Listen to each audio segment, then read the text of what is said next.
In this episode, we'll talk about feature-level insights into artificial text detection with sparse autoencoders. Yeah, it's a really timely topic. Absolutely. With large language models, LLMs, getting so good, being able to spot AI-generated text that's artificial text detection, or ATD, is becoming really important. It really is. But the big hurdle, I think, is consistency. You mean how no single detection method seems to work perfectly everywhere? Exactly. They struggle with different types of text or, when a new LLM pops up that they haven't seen before, generalization is tough. And that's a problem, especially for, well, high-stakes situations. Think misinformation, plagiarism. Right. And in those cases, you can't just have a black box saying AI or human, You need to know why. That interpretability piece is often missing. which is precisely where this idea of sparse autoencoders, SAEs, starts to look promising. Okay, so SAEs, how do they help with interpretability here? Well, the core idea is they learn these structured representations of the text. They use something called sparsity constraints. Sparsity constraints, forcing the model to be selective. Kind of, yeah. It helps tease apart the signals, potentially making it clearer what features distinguish AI text from human text. Interesting. So the mission for this deep dive is really to get into some research using these SAEs. That's right. We're looking at work done on the Gemma 2.2b model, specifically its residual streams. Residual streams, the information flowing between layers. Uh-huh. The researchers used SAEs there to try and pinpoint the specific features that flag text as artificial. It's about understanding those differences at a deeper level than just, a yes-no answer. Going beyond the typical black box approach, and we're basing this on a specific paper. Yes, a paper titled Feature-Level Insights into Artificial Text Detection with Sparse Autoencoders, and we'll also draw on its supplementary figures and tables. Great. So before we jump into their methodology, maybe we should quickly cover some basics. Language models, interpretability, set the stage. Good idea. So LLMs fundamentally process text through layers, right, using transformer blocks. Transformer blocks, those involve self-attention and feed-forward networks. Exactly. Self-attention helps weigh word importance for context, and the feed-forward parts process that further. Each layer generates these hidden representations, these complex vectors. But understanding those vectors is the tricky part. That's where concepts like polysemanticity and superposition come in. Big words, simple-ish ideas. Polysemanticity, meaning one neuron does multiple jobs. You got it. Like a single neuron might respond to concepts about, say, finance and cooking. Unrelated things bundled together. And superposition. That's the model, learning more concepts, more features, that it actually has dimensions or neurons available in a layer. So it's overloading the system, basically, cramming too much in. Pretty much. And because of that, looking at one neuron tells you very little about a specific linguistic feature. It's all jumbled. It's like a messy toolbox where one wrench tries to do 10 different jobs. Not very clear. Great analogy. And that's the problem sparse autoencoders try to solve. They aim for a more disentangled set of features. Disentangle. They take the dense activations from the LLM layer and learn to reconstruct them using a much larger set of new features, the latent features. Larger set. But how does that help? The key is the sparse part. Only a very small fraction of these new, numerous features are allowed to be active for any given input. Ah, okay. So you have tons of potential features, but you only use a few specific ones each time. Precisely. Think of it mechanically. Yeah. There's an encoder and a decoder. Right. The encoder takes the LLM's activation And maps it to this sparse vector, often using a linear transformation and then an activation function like ReLU, which promotes sparsity by zeroing out negative values. And the decoder tries to rebuild the original activation from that sparse vector. Exactly, usually another linear layer. The whole system is trained to make the reconstruction as close as possible to the original while keeping the intermediate vector sparse. And you mentioned this notation MD. Yeah, M is the number of learned SAE features, and D is the dimension of the original LLM activation space. MD just means M is much, much larger than D. An overcomplete representation. Right. That overcompleteness, combined with the sparsity pressure, encourages the SAE to learn features that are more distinct, more specialized, and hopefully more interpretable, like having that huge toolbox with highly specific tools instead of a few multi-purpose ones. Makes sense. Each feature gets a clearer job description. So how did the researchers in this paper actually apply this with the Gemma model? They used pre-trained SAEs developed as part of GemmaScope, on Gemma 22B's residual streams. Okay, pre-trained ones. And they applied them where exactly? They trained a separate SAE for each even-numbered layer in the model. The goal was to pull out these learned features for every single token, every word, as it passes through the model. So feature data at the token level for multiple layers. How did they get a single representation for a whole text? Pretty straightforward, actually. They just summed up the token-level feature vectors across all the tokens in the text. Simple summation. So add up the feature activities for every word to get a text-level vector for that layer. Yep. An aggregate picture of feature activity across the entire sequence for that specific layer. Okay. And what did they do with these text-level feature vectors? How did they test if they were any good for detection? They used XGBoost classifiers.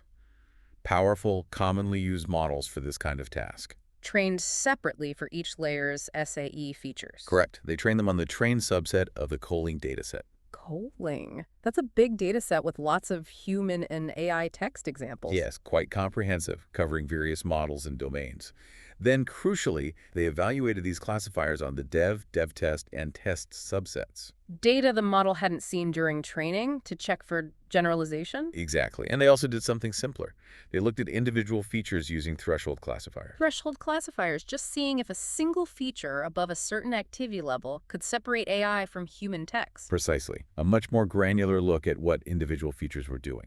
Okay, so they have the features, they've tested their classification power. But the big question is interpretation. How did they figure out what these features actually mean linguistically? They took a multi-pronged approach. First, manual interpretation. Just looking closely at the text. Yeah, looking at text that strongly activated the most important features. They focused on the top 20 features from XGBoost for the better performing layers, like 8 to 20. And also the best individual features for specific domains or models found via those threshold classifiers. They looked at examples from finance, science papers, web text, etc., and text from different generators like GPT 3.5, Llama, and older ones. Yeah. And importantly, they made these features and example texts public. Good for transparency. What else besides manual reading? Feature steering. This is pretty cool. Steering, like nudging the model. Essentially, yes. Yeah. You pick an SAE feature, find its maximum activation, AMAX, on some data. Then, during text generation, you slightly modify the model's internal state in the direction of that feature's representation in the activation space. Using that formula, XO equals X plus MX die. Right. X is the original state, die is the feature's direction from the SAE decoder, and lambda controls how much you steer. So you amplify or dampen a specific feature's influence and see how the generated text changes. Exactly. Does it make the text more complex, more formal, more repetitive? It's a direct probe. Very clever. And they used another LLM to help interpret the steering results. Yeah, they used GPT-4o. They fed it the original text and the steered text and asked it to describe the difference and interpret the steered features function. Wow, okay. Manual analysis, feature steering, and LLM analysis. Seems robust. So let's get to the results. How well did these SAE features actually perform at detection overall? Pretty impressively. Looking at Figure 2 in the paper, the XGBoost classifiers trained on SAE features got really high macro F1 scores on the train in dev sets of Coling. Macro F1, a balanced measure of precision and recall. And how did that compare to just using the model's own activations? They also trained XGBoost on mean pooled activations directly from the layers. Both methods did well on training data. But what about the unseen test data? Did they hold up? There was a slight drop in performance for both on the dev test and test subsets, which is expected. You usually see some drop when generalizing. But did the SAE features have an edge? Yes, and this is key. The SAE features consistently did better than the raw activations, not just on training, but across the unseen subsets too. That suggests the SAEs really are filtering out noise or confusion, helping focus on more fundamental signals. That seems to be the implication. Reducing superposition perhaps helps the classifier grab onto more generalizable differences between human and AI text. And there was a standout result from one specific layer. Huge result, actually. The SAE features from Layer 16 outperformed the state-of-the-art MTL model specifically designed for this Coling dataset. Layer 16 beat the state-of-the-art. Wow. That really highlights the power here, not just for interpretability, but for raw performance. Definitely. It strongly suggests SAEs can be a path to top-tier detection. Okay, so Layer 16 seems particularly important. Did they dig deeper into the features from that layer, looking for general versus specific ones? They did. Given Layer 16's strong performance, they focused there. They split the culling data by domain, news, science, reviews, and by the AI model used, GPT, Llama, older models. And then use those simpler threshold classifiers again. Yep.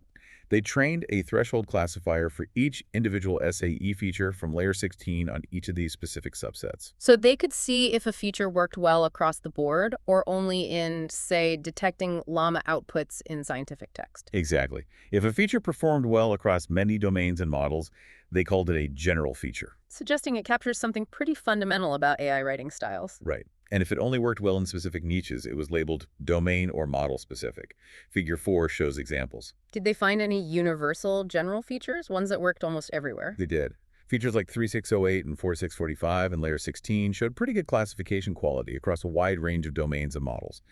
And how did these universal features handle older AI models? Was it consistent?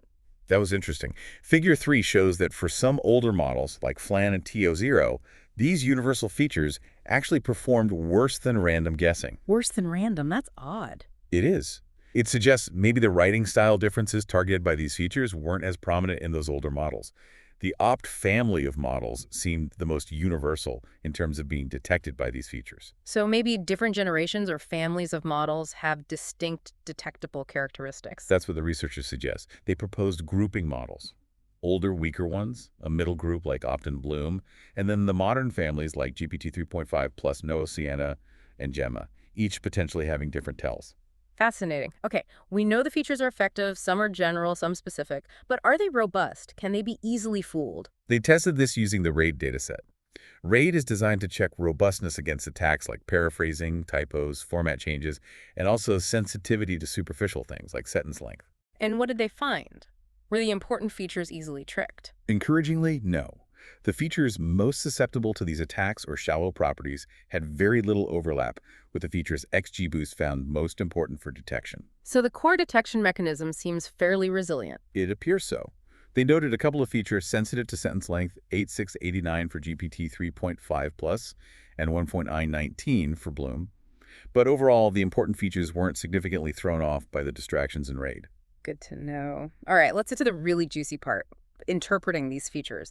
What linguistic patterns did they actually find associated with AI text, especially those robust general features? This is where the steering and manual analysis paid off.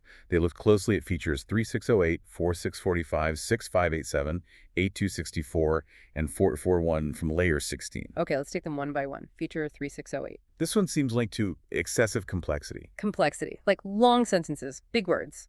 Yeah, manual analysis found texts activating it often had scientifically looking tokens, convoluted phrasing, and the steering.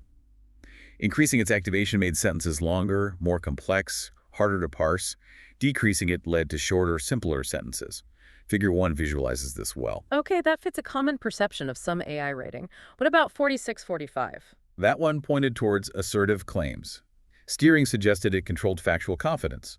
Higher activation led to stronger, more definitive statements, sometimes even factual contradictions or unsupported claims presented as fact. Lower activation meant more hedging, more uncertainty. So an unwarranted level of certainty, perhaps. Interesting. Feature 6587. This seemed related to wordy introductions. Steering showed it influenced the amount of explanatory buildup. High activation meant long windups, maybe item lists or boilerplate intros before getting to the point. Low activation meant more direct openings. Ah, the classic AI throat clearing. And feature 8264, you said this one was almost perfect for GPT 3.5 pluses. Yes, and it's strongly correlated with repetition. Steering linked it to redundancy versus conciseness. Higher activation meant repeating concepts more. Interestingly, they noted this feature seemed less prominent in older models. That makes sense. Repetition is often cited as a tell for more modern LLMs. Lastly, 14161. This one was about formality. Steering it shifted the output along an informal to formal spectrum. Okay, so taken together, these general features suggest modern AI text with default prompts often leans towards being overly complex, assertive, having wordy intros, being repetitive, and generally formal. That's a good summary of what those general features picked up on. And they found these features work particularly well on models like GPT 3.5 plus across domains like finance, medicine, and wiki CSI. But not everywhere. Argus FUV texts, the scientific ones, were harder to distinguish using these general features. Mm-hmm. Suggests maybe the models mimic that formal complex style better there. Right. And what about the domain-specific features? What unique things did they reveal? They gave more targeted insights. For example, feature 12390, specific to ArcZip, flagged overcomplicated syntax, like complex linking structures common in scientific papers. So specific to that genre's complexity. Exactly. Feature 1416 for WikiHow was tricky. Steering suggested philosophical explanations, but manual analysis hinted it might detect parsing errors like missed formulas or weird punctuation. Bit ambiguous. Shows the challenge of interpretation sometimes. Definitely. Feature 6513 in finance picked up on excessive explanations for clear facts, maybe opinionated language. Steering linked it to factual density, though. Another slight mismatch. Yeah. Feature 14953 in medicine reacted to "you should" type instructions, second-person directives. Steering connected it to formality. Okay. Feature 4560 on Reddit flagged speculative causality and informal discussion markers. Steering related it to cause-effect statements. Makes sense for Reddit. And 4773 on Wikipedia seems sensitive to word flexibility, synonyms, morphology, different languages, but also hallucinated or corrupted words. Steering interpreted this as relating to hallucinations. Wow, quite specific signals for different domains. Did they find any domains particularly hard to detect AI text in? Yes, Outfox, essays, and Yelp reviews were the toughest. Why do you think that is? The researchers guessed it might be because models prompted for those styles naturally avoid the kind of overcomplexity that general features often detect. The prompts might steer them towards more human-like variability. So the conclusion from all this seems to be AI text is often easy to spot with default settings due to these stylistic patterns. Right, things like long intros, synonym swapping, repetition, or common tells.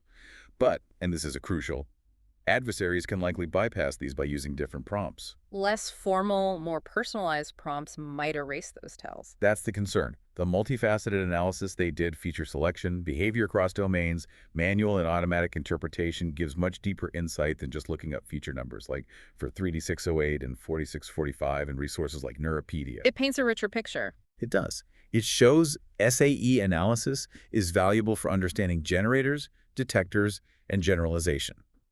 But the big takeaway is, detection is easy with default prompts, much harder if the prompt style changes. That's critical for ATD development. A really important point. What limitations did the researchers themselves mention? Well, the obvious one is how fast LLMs evolve. What works for Gemma 2.2b might not hold for future models. True, it's a moving target. Also, new attack methods are always emerging. They only test it against a subset. And some SAE features are still hard to interpret clearly. The meaning isn't always obvious. Right. And finally, this is one SAE type on one model. Exploring other SAEs on other LLMs could yield more insights. Standard limitations for this kind of fast-moving research, but important to keep in mind. Absolutely. Despite that, it feels like a big step. I agree. It seems like sparse autoencoders offer this really potent lens for looking inside LLMs. Definitely. They provide interpretable features that reveal these distinct stylistic patterns, sometimes even vulnerabilities, in AI text. And for you, the listener, wanting to get up to speed quickly, hopefully this deep dive gave you a solid understanding of this cutting-edge research in AI text detection. I think the real aha moment here is moving beyond just a black box yes-no for detection. Being able to point to specific linguistic features, the complexity, the assertiveness, the repetition, that feels much more grounded. It builds confidence and allows for more targeted improvements, both in generation and detection. So here's something to chew on. If detection effectiveness is so tied to prompting style, what does that mean for the future, for content creation, for that arms race between generators and detectors? Yeah, it's a big question. As models and prompts get more sophisticated, will the AI fingerprints become even subtler? What new tells might emerge? How will we keep distinguishing AI from human writing as the lines continue to blur? It's definitely a space to watch.